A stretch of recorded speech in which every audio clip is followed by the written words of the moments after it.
La Scozia è sempre rimasta ai margini del mondo romano, eppure è una terra tutt'altro che sconosciuta.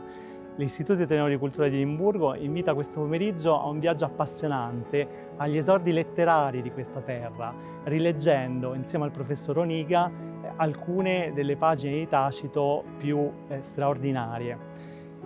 Il professor Oniga, professore di lingua e letteratura latina all'Università di Udine, ci porterà alla scoperta di questo autore latino straordinario, ancora oggi molto attuale, in quanto indaga da una parte il rapporto tra la persona onesta e il potere, specie quando questo potere è tirannico, quindi un messaggio molto attuale, e dall'altra parte per la prima volta, si può dire, indaga il rapporto di dominio di un popolo su un altro, di una nazione su un'altra, con la lente, con la prospettiva dei vinti, quindi due, come dire, messaggi ancora molto attuali. Il nostro viaggio proseguirà poi con una presentazione da parte della professoressa Emanuela Borgia, ordinaria di archeologia all'Università di Roma La Sapienza e direttrice della missione archeologica italiana presso il Tully House Museum e il Vallo di Adriano. La professoressa Borgia è la direttrice di una delle quasi 300 missioni archeologiche, etnologiche e antropologiche italiane all'estero sostenute dal Ministero degli Affari Esteri.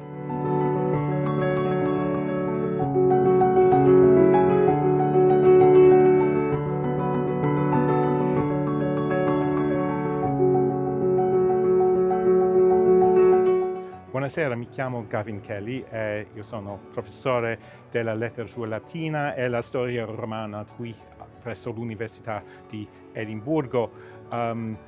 Io devo semplicemente fare un breve accoglimento ai visitatori qui, ma è per me un piacere particolare perché io sono stesso specialista nella storiografia romana e allora non vedo l'ora di udire i professori.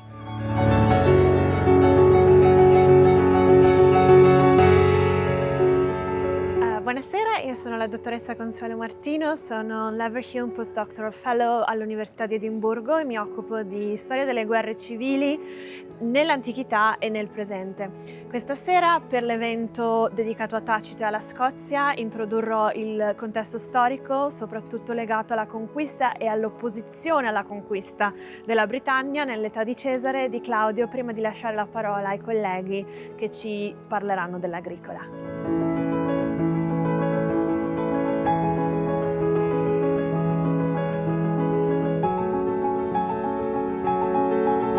Buonasera, sono Renato Oniga, professore di lingua e letteratura latina presso l'Università di Udine, dove ho diretto il Centro Internazionale sul Plurilinguismo.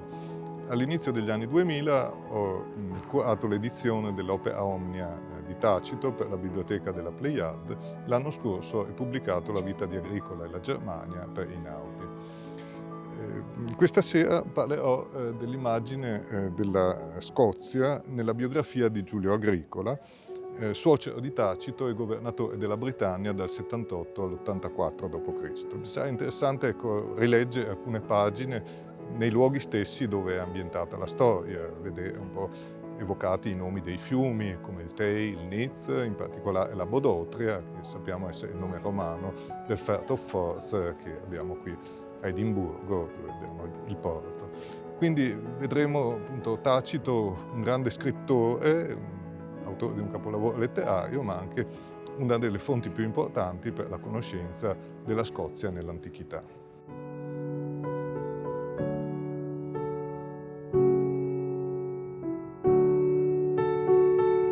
Sono la professoressa Emanuela Borgia del Dipartimento di Scienze dell'Antichità della Sapienza e sono un'archeologa. Mi occupo di archeologia romana e soprattutto di archeologia romana nelle province dell'impero e in questa veste sono qui oggi per presentare un progetto che sto coordinando dal 2017 in collaborazione con il Tully House Museum and Art Gallery Trust di Carlisle. Questo progetto riguarda lo studio di alcuni forti e fortini lungo la frontiera della Britannia romana, con lo scopo di analizzare la cultura materiale e di valutare quanto questa possa darci informazioni sull'interazione tra popoli e culture attraverso la frontiera, che di fatto era una frontiera permeabile, non era una linea invalicabile. Questo progetto è finanziato e cofinanziato dal Ministero degli Affari Esteri e oggi appunto presenterò, in occasione della conferenza che si terrà a breve, i primi risultati di questa missione, che è attualmente in corso, in quanto i miei collaboratori sono al momento a Carlisle a lavorare. Ringrazio i miei collaboratori, i colleghi del museo e tutti coloro che contribuiscono al buon esito di questo progetto.